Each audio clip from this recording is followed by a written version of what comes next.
우리 부활주일 고난주간 지나면서 다시 곤별설교 열왕기상으로 돌아왔습니다. 제일 어려운 책이라고 그래요.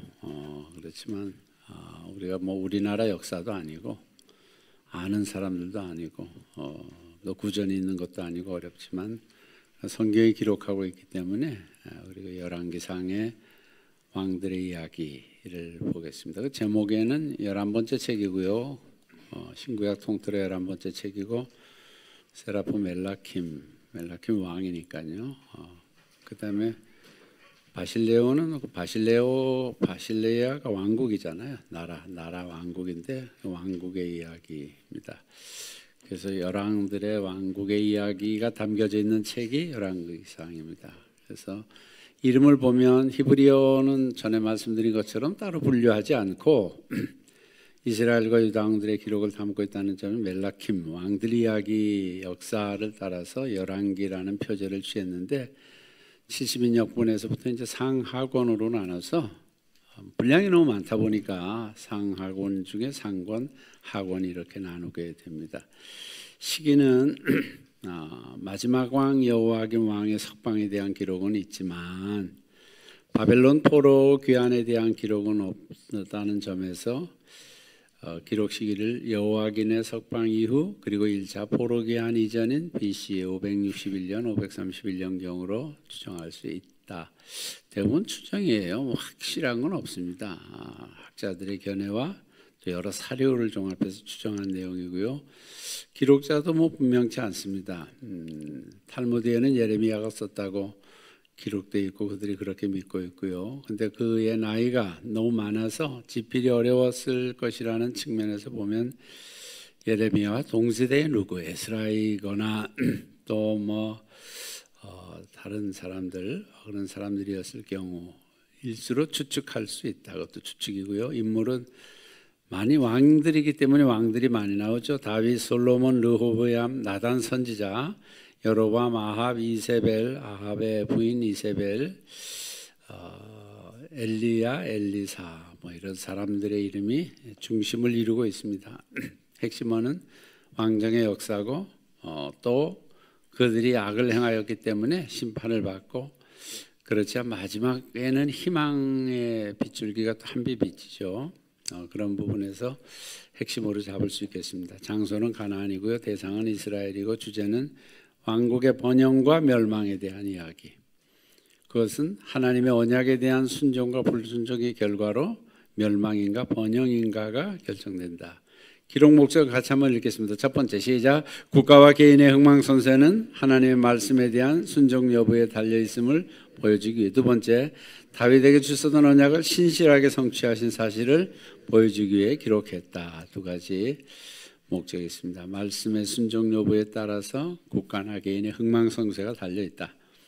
또 다윗에게 주셨던 언약을 기억하시고 그것을 하나님께서 신실하게 이루어 가신다. 주요 신학 본서는 하나님이 이스라엘과 맺으신 언약을 신실하게 지키시는 분임을 보여주고 하나님은 인간의 불순종과 죄악에도 불구하고 그분의 약속을 신실하게 이루어 가신다. 우리 현대인의 성경 요약은 같이 다 같이 읽겠습니다. 시작.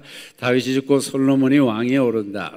그는 하나님께 지혜를 구하여 나라를 잘 다스렸고 다윗이 그토록 염원하던 성전을 건축했다.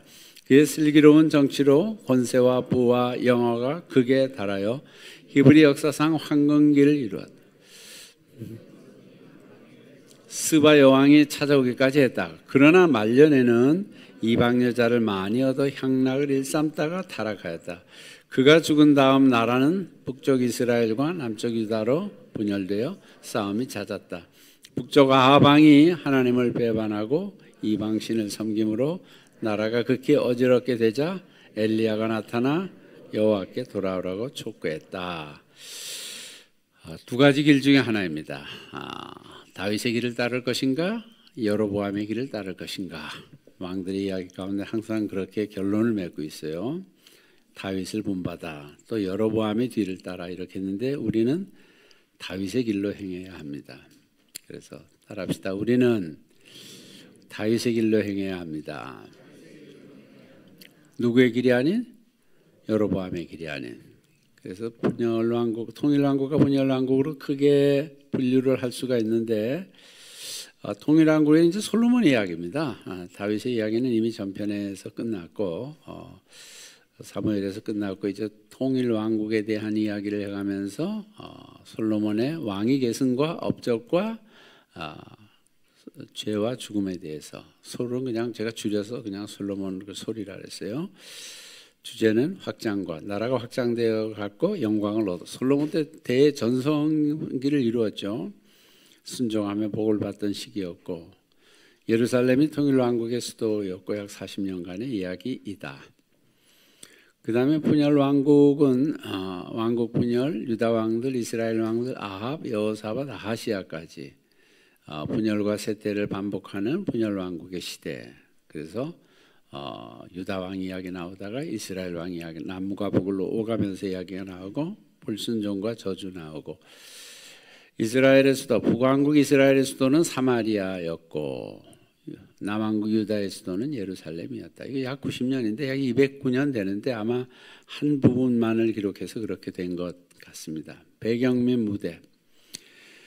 솔로몬 사후 분열된 남왕국 남유다 왕국의 수도 예루살렘, 북이스라엘의 수도 사마리아, 그 외에 남북 왕조의 주요 도시들, 북왕조를 멸망시킨 아수르, 남유다를 멸망시키고 백성들을 포로로 끌고 간 바벨론, 그리고 남유다에 지속적으로 영향력을 행사했던 애굽이 위협적인 나라들로 있었던 시대가 배경이었다.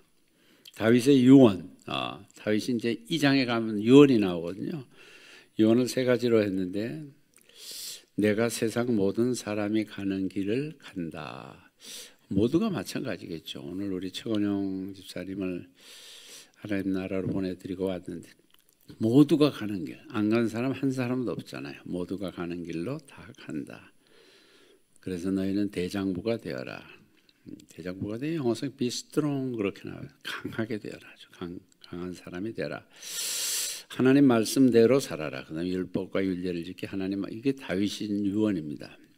여로보암은 왜 그럼 여로보암의 길은 망한 사람들의 이야기인가, 망한 왕들의 이야기냐 하면 북이스라엘이 계속적으로 지속적으로 성소가 있었던 예루살렘과의 교통을 하면서 왕래를 하면서 절기도 지키고 제사도 지키면서 영적 민감성을 유지해 가야 되는데 그것을 딱 끊었습니다. 그래서 자기 나름대로 거기 뭐 산당 만들고 거기서 절기 지키라고 하고 하면서부터 여로보암이 실패하기 시작했고, 그다음에 중요한 건 이제 말씀을 가르치는 레위 지파가 말씀을 가르치는 일을 또 중단합니다. 일반 사람들이 가르치는 건 뭐 일반적인 역사나 일반적인 윤리밖에 더 가르치겠습니까? 그렇게 해서 여로보암이 실패하게 됐고 또 결정적으로 산당을 세워서 거기서 사람들이 제사하게 했던 것이 여로보암의 실패였다. 솔로몬의 말씀 경시, 신명기 17장 우리 볼 때 왕이 규례를 3가지 받죠. 병마를 많이 두지 말며 또 뭐를 많이 두지 말며 여러분 여기 뭐 아내 2사람 두시면 아무도 없잖아요. 근데 그 당시에는 뭐 많은 아내를 두었잖아요. 그 다음에 3번째 은금을 많이 두지 말아라. 뭐 이런 얘기들을 했어요.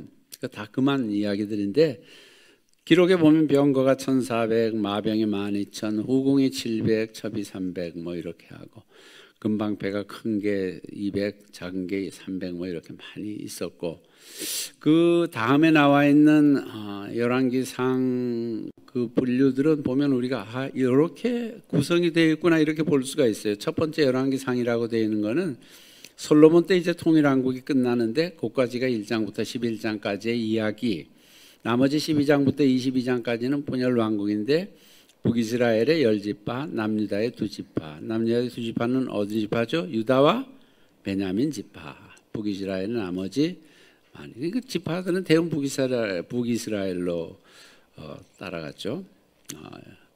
여로보암을 따라서 그렇게 갔는데, 그래서 구약의 왕국 시대, 통일왕국 시대 어디에 사울, 다윗, 솔로몬까지, 그리고 각각의 책이 어느 때 언제 이 배경을 가지고 있는가 하는 것은 그 밑에 있는 것처럼 사무엘상은 사울에 대한 이야기, 사무엘하는 오롯이 다윗에 대한 이야기, 역대상이랑 솔로몬 때는 열왕기상 그렇게 이제 되었고, 나머지는 이제 열왕기 하에서 여러 왕들에 대한 이야기가 있다. 그러다가 먼저 북왕국이 멸망하고 후에 바벨론의 포로가 되어가는 남왕국의 멸망의 이야기가 있다.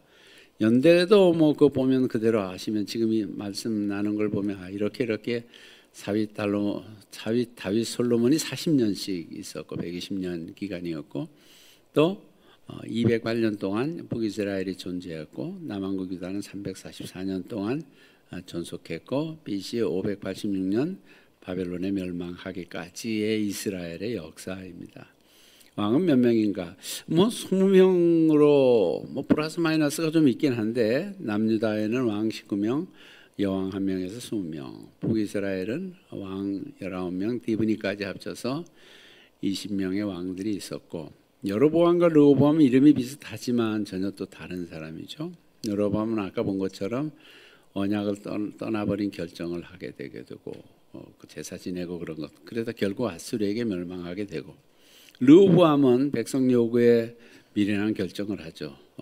친구들의 조언을 듣고 어르신들의 조언을 듣고 따르지 않고 친구들을 따라서 그래 강하게 솔로몬보다 더 강하게 나라를 다스리다가 결국 남북으로 갈라지는 결과를 가져오게 되다. 이건 왜 질문이 있습니다. 5번인데요. 그 5번이나 시간인데 질문은 왜 이스라엘은 망할 수 없는 나라가 왜 망하게 됐는가? 왜 망할 수 없는 나라예요? 하나님이 주인이시잖아요. 하나님이 다스리시고 하나님이 돌보시는 나라인데 왜 남북으로 분열됐는가? 그리고 북이스라엘 남유다는 마치 망할 수 없는 나라들이 왜 망하게 됐는가에 대한 답입니다. 답은 뭐예요? 언약, 즉 말씀을 지키지 않았기 때문에. 그 시험처럼 Q&A 그 밑에 있는 그림은 그냥 참고하시고 그다음에 열왕기의 역사 기록은 사람들의 구전만을 듣고 했는가 아니다는 겁니다. 왕실에 있었던 그 실록들, 우리나라도 뭐 조선 왕조 실록 뭐 이런 거 있잖아요. 그런 것처럼 솔로몬의 실록, 이스라엘 왕 역대지략, 유다 왕 역대지략, 공식적인 궁정 기록들을 참고로 해서 열왕기 역사 기록이 이루어졌다. 통일왕국 시대와 분열왕국 시대 바로 7번입니다. 거기에 보면 각각 이렇게 시대가 있었고 바로 중간에 남유다의 344년의 역사 가운데서 왕 19명, 총 20명의 왕 1명. 북이스라엘은 왕 19명, 디브니까지 합해서 총 220명이고 209년 동안의 역사. 그다음에 옆에 있는 그림은 4세기 동안 이따 아마 설명에 나올 텐데 4세기 동안의 통일왕국과 분열왕국의 역사가 기록이 되어 있는 책이 열왕기서이다. 그다음에 넘기시면 이제 넘어갔군요. 거기 그림 그 도표가 있는데요. 제가 이 출력을 해서 보니까 제대로 안 나왔더라고요. 제대로 안 나왔는데 이제 남왕국과 북왕국에 대한 도표예요. 그리고 각 시대의 선지자들은 어떤 선지자들이 활동을 했었나? 남왕국의 선지자는 어떤 사람이고 북왕국의 선지자는 어떤 사람들이 활동을 했었나가 이제 좌측, 우측에 기록이 되어 있습니다. 그리고 이제 중간에 남왕국, 북왕국의 왕들의 이름이 쭉 있잖아요. 선한 왕은 다윗과 솔로몬은 그냥 선한 왕으로 치고 통일왕국 시대니까 그 다음에 이제 8명이 남왕국의 선한 왕이에요. 근데 컴퓨터에서는 잘 보더니 출력을 하니까 이게 잘 안 나왔더라고요. 파란색으로 했더니 잘 안 나왔는데 5번에 아사왕, 그 다음에 6번에 여호사밧왕, 10번에 요아스왕, 11번에 아마사, 12번에 우시야, 13번에 요담, 15번에 히스기야, 18번에 요시야. 왕이 8명의 선한 왕이라는 겁니다. 다윗, 솔로몬 빼고 말이에요. 8명의 선한 왕들이 남왕국에 있었고 북왕국에는 몇 명 있어요? 전부 나쁜 놈들입니다. 전부 나쁜 왕들만 북왕국에 있어요. 통치 기간은 각각 얼마인지 그렇게 기록이 되어 있습니다. 그래서 그건 다시 제가 자료를 올려놓을 때 분명하게 잘 보이도록 그렇게 해놓도록 하겠습니다. 그리고 옆에 오른쪽에 보면 참고 자료를 제가 소개해 놓은 게 있거든요. 이 열왕기서가 구약에서 가장 이해가 어려운 책이다. 왜냐 그러면 이스라엘 역사입니다. 우리나라 역사도 잘 모르는데 그것도 멀리 있는 이스라엘, 우리와 또 관계도 별로 없는 이스라엘 역사이기 때문에 그렇고요. 또 아수르와 바벨론이라는 제국이란 큰 나라들을 말하잖아요. 제국들의 그 역사 이해가 있어야, 선의해가 있어야 이해가 가는 책이라는 거예요. 근데 우리 세상에서 아실리아, 뭐 바빌로니아 이렇게 말하죠. 세상 역사에서. 근데 우리는 그냥 성경대로 아수르, 바벨론에 대한 제국 이해가 좀 부족하기 때문에 이 열왕기서나 역대기서를 이해할 때 좀 이해가 어려운 부분들이 있다. 또 선지자의 등장 배경과 그것을 같이 끼워서 옆에 제가 이렇게 줄로 이거 제가 그린 거거든요. 제가 도표 만든 거거든요. 있는 걸 보고 만들었는데 쉽지 않더라고요. 근데 아무튼 그런데 그것을 잘 연결해서 읽어야 이 왕 때 이 선지자가 이렇게 활동을 했구나. 이것을 볼 수 있다는 거예요. 연결하지 않으면 모르고. 또 스토리, 각 이야기의 연관성을 찾기 어려울 수도 있다는 겁니다. 그래도 기자가 왜 이 이야기를 썼나? 이거 좀 주의 깊게 보거나 관심을 갖고 사료를 잘 조사해 보지 않으면 기자가 열왕기서나 역대기의 기자가 그 이야기를 굳이 썼던 그 내용을 잘 이해 못하고 지나갈 수도 있다. 그 다음에 두 번째 있는 것은 포로 중에 끌려간 선지자, 포로 시기에 그들은 고민하였다. 우리가 왜 포로가 되었나? 앞에 본 것처럼 이럴 민족이 아닌데 우리가 왜 포로가 되었나? 또 우리가 언약 백성인데 우리가 왜?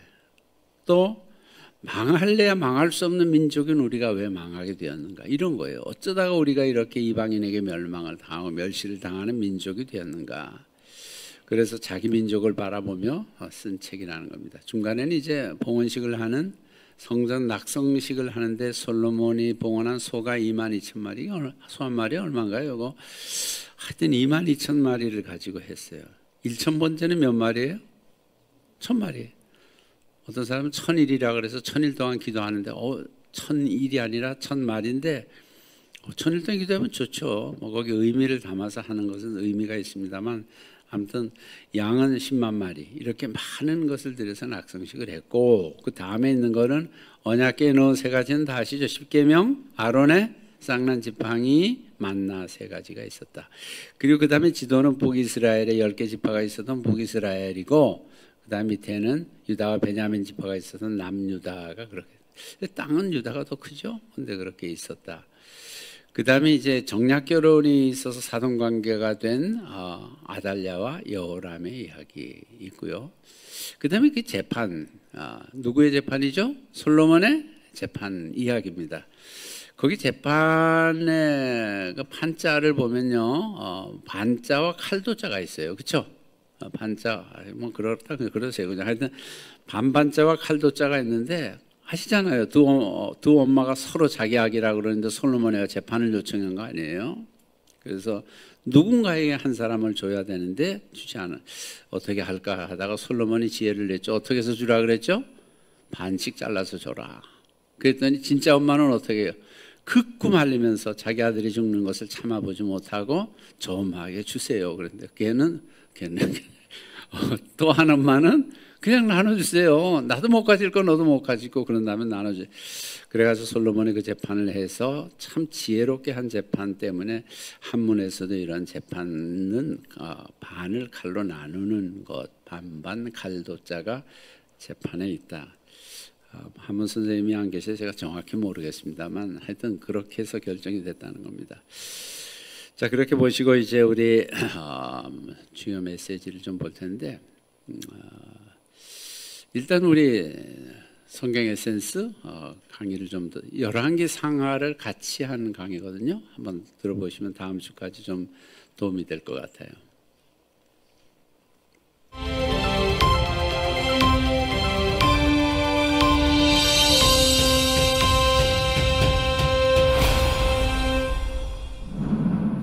안녕하세요. 이번에는 열왕기 상하에 대해 살펴보겠습니다. 열왕기는 왕들을 열거한 기록이라는 뜻으로 이스라엘과 유다의 모든 왕들의 통치를 기록한 데서 붙여진 제목입니다. 원래는 한 권의 책인데 헬라어로 번역을 하면서 분량이 많아 둘로 나눈 전통에 따라 열왕기 상하로 구분하게 된 것입니다. 유대 전승에 따르면 예레미야가 저자로 알려져 있지만 그 주장을 뒷받침할 만한 증거가 불충분합니다. 더군다나 예레미야는 그의 마지막을 애굽에서 보냈습니다. 따라서 저자 미상으로 보는 것이 더 정확합니다.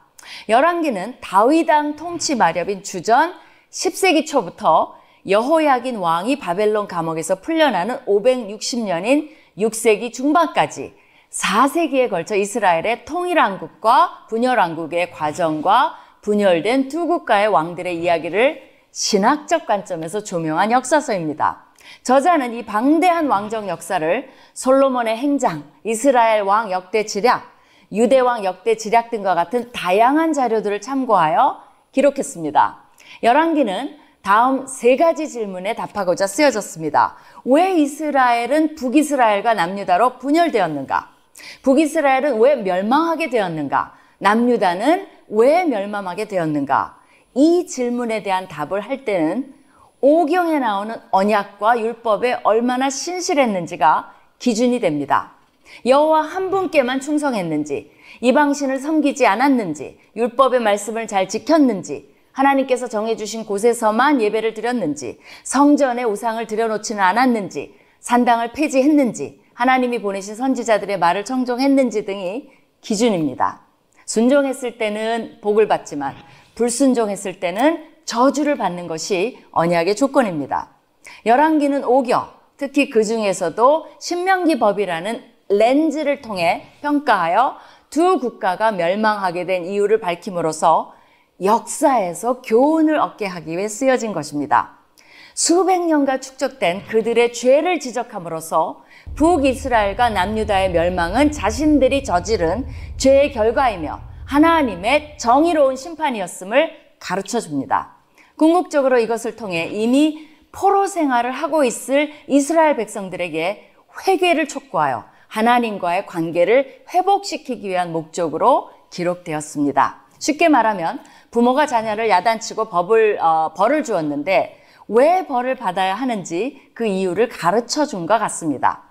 따라서 열왕기는 왕들에 대해서도 부정적인 면을 부각시킵니다. 얼마나 잘못이 많기에 포로 생활까지 갔는지를 알려주기 위함입니다.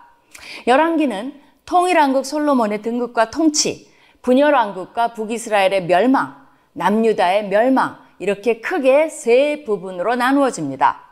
열왕기상 1장 11장은 솔로몬의 왕위 계승과 통치를 다룹니다. 그의 가장 큰 업적은 성전 건축입니다. 솔로몬의 초기 모습은 아주 이상적인 왕으로 그려집니다. 그러나 이방 아내들이 수입한 다신들을 수용하고 배교하면서 무너지기 시작합니다. 이것이 분열 왕국의 계기가 됩니다. 급기야 솔로몬의 아들 때에 와서 주전 931년에 르호보암 중심으로 두 지파를 가진 남유다와 여로보암 중심으로 10지파를 가진 북이스라엘로 나라가 분열하게 됩니다.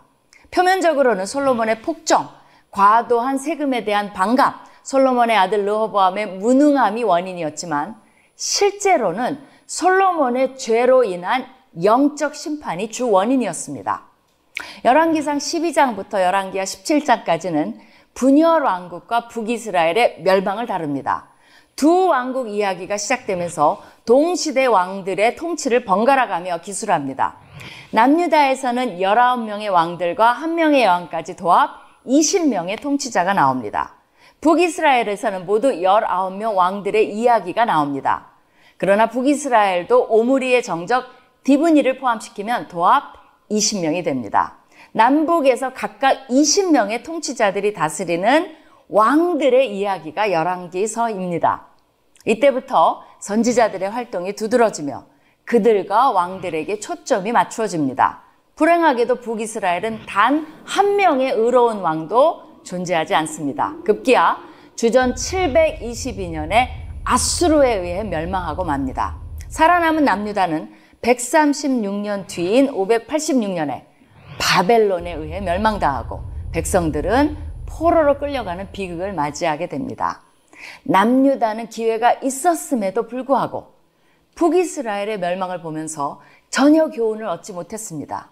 하나님께서는 이러한 열왕들의 시기에 엘리야, 엘리사를 비롯하여 이사야, 호세야, 아모스, 미가, 하박국, 스바냐, 예레미야 등의 선지자들을 보내 회개를 촉구했으나 대부분 이들의 말을 듣지 않습니다. 그래도 열왕기 마지막 부분에 나오는 유다의 왕 여호야긴의 석방은 잿더미 속에 남은 불씨처럼 유다 왕조가 살아있다는 것을 의미하며 이것은 다윗 자손에서 오실 메시아의 희망이 남아있다는 증거가 됩니다. 심판 속에서도 하나님은 그의 백성을 완전히 저버리시지 않습니다. 그러한 하나님을 묵상하면서 열왕기의 역사 속으로 들어가 보시기 바랍니다. 열왕기를 시작하면서 제일 먼저 다윗의 이야기가 나옵니다. 다윗이 이제 나이가 많아 늙었습니다. 늙었는데 1장 1절에 무슨 이야기가 나오면 다윗 왕이 나이가 많아 늙으니 이불을 덮어도 따뜻하지 아니한지라. 이거 몸이 추워요. 이불을 덮어도. 전 아직 이불 덮으면 따뜻한데 이불을 덮어도 따뜻하지 아니하니라. 이렇게 나오면서 참 외롭고 쓸쓸한 이제 만년을 보내는 모습이 나오거든요. 그래서 어떻게 합니까? 2절서부터 보면 시종들이 그 신하들이 왕에게 참 왕을 위해서 젊은 처녀 하나를 구해서 그로 왕을 받들어 인간 이불이죠. 그러니까 죄송합니다.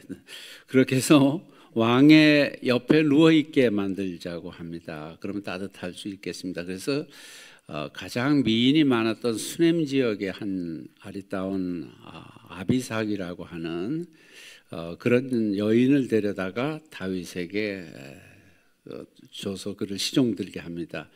4절에 보면 그 이 처녀는 심히 아름다워 그가 왕을 받들어 시종들었으나 왕이 잘 잠자리는 같이 하지 아니하였더라. 그래서 신하들이 왕에게 제안을 해서 따뜻하게 해줄 처녀를 구해서 줬는데 잠자리는 같이 하지 아니했다는 겁니다. 여러분 나이가 많아서일까요? 솔로몬이 거룩해져서일까요? 왜 잠자리를 같이 하지? 그건 죄송합니다. 하여튼 왜인지 모르지만 잠자리는 하여튼 같이 하지 않았습니다. 그래서 성경은 그것을 그렇게 기록하면서 젊을 때 다윗의 이야기를 회상시키는 거죠. 다윗이 젊을 때 참 대전투가 있는데 자기의 충성스러운 신하들은 전쟁에 나가 있는데 한각의 왕실 위를 거닐다가 무엇을 봤죠? 목욕하는 여자를, 아리따운 목욕하는 여자를 보게 됐습니다. 거기서 봤으면 보는 게 뭐 잘못이겠습니까? 보게 됐으면 거기서 그쳐야 되는 이제 죄를 지면 한 걸음 나아가잖아요. 저 여자가 누구인지 알아보라. 그래 알아보니까 전쟁에 나가서 열심히 싸우는 충성스러운 자기 신하 누구죠? 우리아의 아내라는 이야기를 듣습니다. 전방에 나가 싸우는데 우리아의 아내인데 그것을 들었지만 다윗은 이제 그 여인을 범하게 되죠. 잠자리를 같이 하면서 범하게 됐는데 그래서 이것을 감춰야 될 거 아니에요. 왕인데 그렇지 않으면 막 검찰에서 부르고 난리가 날 거 아니에요. 그래서 이것을 감추기 위해서 우리아를 빨리 왕궁으로 오라 그럽니다. 왕궁으로 오라 그래서 왔는데 집에 가서 자라. 그래서 잠자리를 같이 하게 되면 이게 감쪽같이 좀 죄를 감출 수가 있잖아요. 감추어야 되는데 우리아가 집에 안 가는 거예요.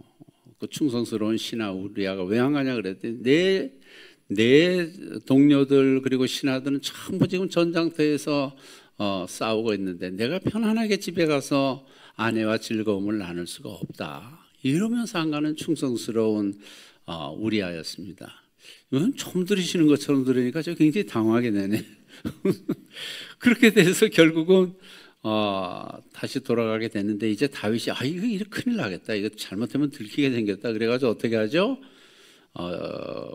명령을 내려서 그 우리아를 최고로 전투가 치열한 곳에 우리아를 보내라. 그럼 거기서 죽게 되면 이게 다 무마되고 감춰지지 않겠느냐. 참 성군 다윗도 그런 일을 해요. 그래서 정말 그렇게 했더니 우리아가 전장에서 죽습니다. 전장에서 죽은 다음에 다윗은 어떻게 했죠? 그 우리아의 아내를 자기가 취합니다.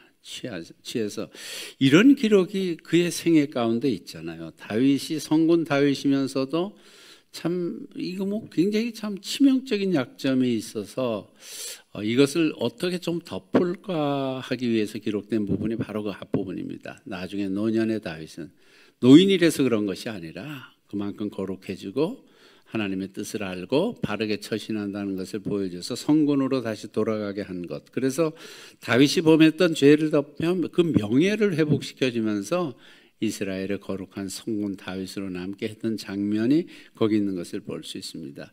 여러분, 뭐 다윗처럼 죄를 지을 수도 있죠. 그러나 성화된 다윗의 모습은 그 유혹의 기회를 이겨냄으로써 성군으로 남아있는 참 아름다운 스토리를 이렇게 성경 기자가 쓰고 있다는 것을 보게 되죠. 우리도 가능하면 사람들의 죄를 감추고 덮고 그것을 이렇게 들춰내거나 그러지 말아야 하는데, 요즘 뭐 선거철이니까 서로 뭐 상대 후보들의 죄를 들춰내는 난리들 났어요. 아주 신났어요. 그래가지고 결국 상처투성이의 이런 선거전이 되지 않을까 모르겠습니다. 두 번째는요, 다윗의 유언입니다. 앞에 말씀드렸듯이 우리가 다윗의 유언을 오늘 요절로 했잖아요.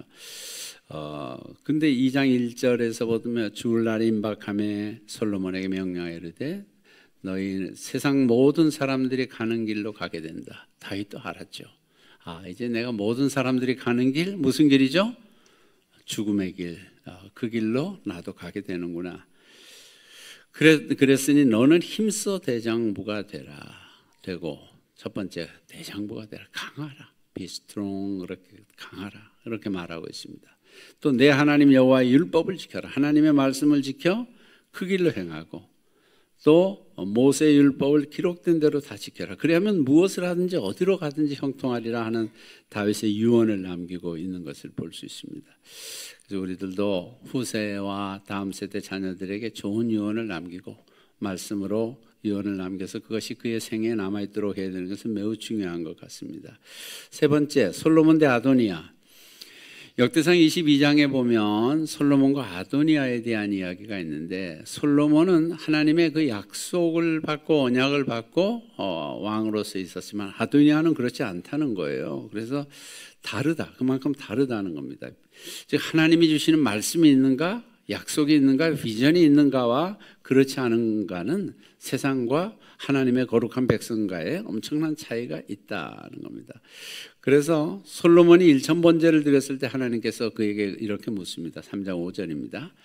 기브온에서 밤에 여호와께서 이건 너무 잘하시는 내용이에요. 내가 내게 무엇을 하여 줄꼬? 하나님 물으시는 거예요. 여러분 기도하실 때 그러면 막 진짜 음성이 들려면 얼마나 좋겠어요. 너 기도하는구나. 내가 무엇을 들어줄까? 그럼 뭐 이렇게 이야기할 거 아니에요. 그때 요구했던 것이 3장 9절입니다.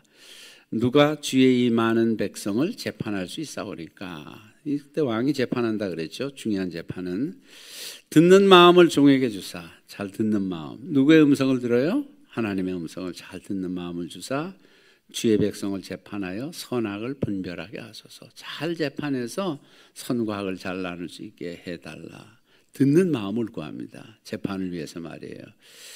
듣는다는 게 뭐예요? 시험하잖아요. 하나님의 말씀을 듣고 그래서 그 다음에 보면 부도 구하지 아니하고 수도 구하지 아니하고, 하나님이 그래요. 너는 부, 즉 돈이 많은 것도 구하지 않고, 수, 오래 사는 것도 구하지 않고 지혜를 구했구나. 그래서 그것뿐만 줄 뿐 아니라 거기에 모든 것을 다 주겠다.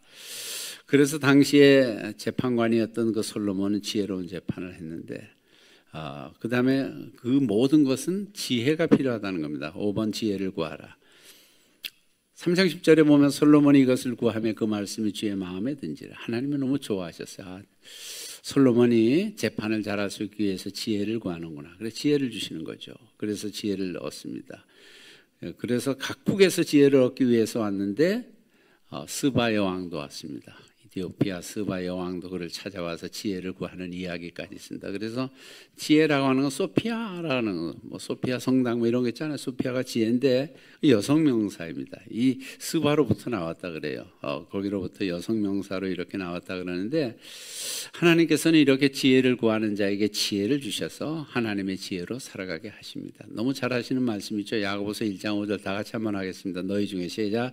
너희 중에 누구든지 지혜가 부족하거든 모든 사람에게 후히 주시고 꾸짖지 아니하시는 하나님께 구하라. 그리하면 주시리라. 지혜가 부족하다고 생각하면, 지혜 없는 것은 누구 책임이에요? 전부? 다릅시다. 내 책임이다. 왜? 어떻게 하지 않았기 때문에? 구하면 주시고 후히 생각했던 것보다 더 구한 것보다 더 많이 주시고 후히 주시고 꾸짖지 아니하신다고 하셨잖아요. 그러니까 하나님께 지혜를 구하시고 그 지혜를 가지고 세상을 승리하며 살아가야 될 필요가 있습니다.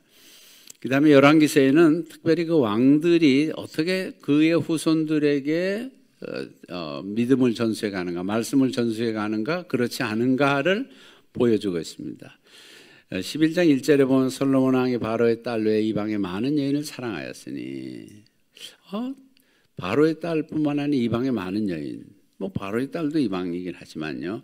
그래서 모압과 암몬과 에돔과 시돈과 이거 전부 그들이 하나님이 원치 아니하시는 백성들이거든요.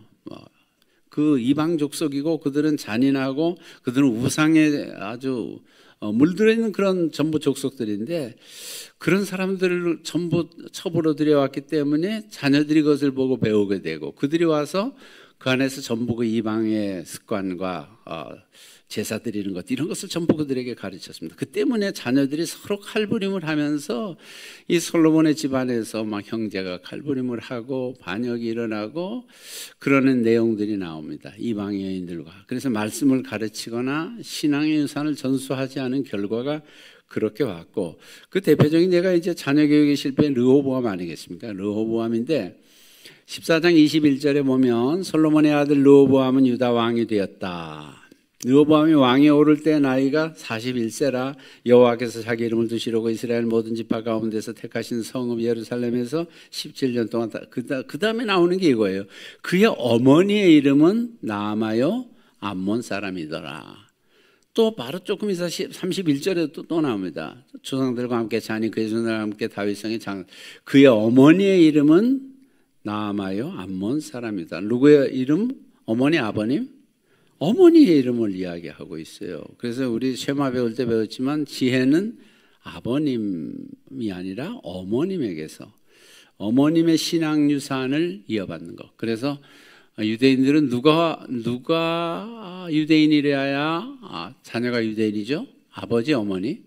어머니. 이거 세상하고 너무 우리는 아버지가 그 종족을 이어가잖아요. 근데 거기는 어머니가 누구냐? 그러니까 남자가 중요해요? 여자가 더 중요해요?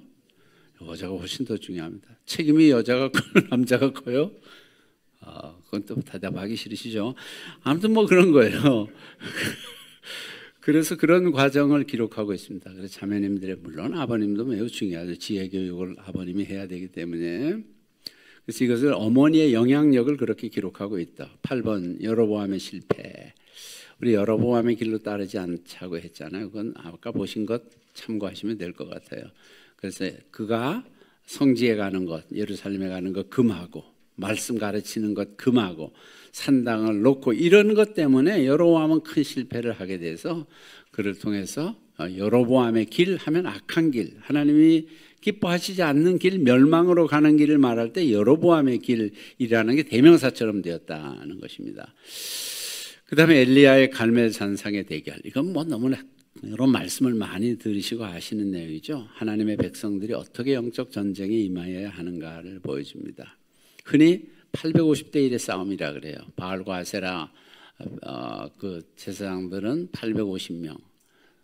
당당하게 엘리야는 혼자 그들과 싸우는 영적 전쟁을 합니다. 그래서 도전하고 결국 승리하는 것을 보여주고 있는데 그 이후에 영적 전쟁을 한 이후에 바로 영적 깊은 침체에 빠지게 되는 거예요. 우리 교만해서는 안 되는 거예요. 내가 지금 믿음 생활 잘하는데 앞으로도 잘하겠죠. 확신이 있지만 그러나 영적 침체에 빠지게 되는 것은 19장 4절에 보면 엘리야 같은 사람도 로뎀나무 아래에 앉아서 자기가 죽기를 원하여 이르되 여호와여 넉넉하오니 저 이제 좀 죽여주세요. 됐습니다. 됐어요. 이제 할 만큼 저도 했고요. 차라리 지금 제 생명을 걷어가소서. 얼마나 그가 이제 다가오는 박해의 두려움, 뭐 아합과 이세벨이 얼마나 그를 참 죽이려고 그렇게 하겠어요. 또 모든 사람들에게 소문이 났고 그래서 승리 후에 찾아온 침체가 있습니다. 영적 침체.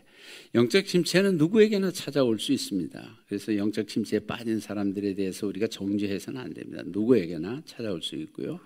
우리는 종종 뭐 영적 거장들, 목사님들 뭐 훌륭한 사람들이라고 하는 사람들이 넘어지는 소식도 종종 듣습니다.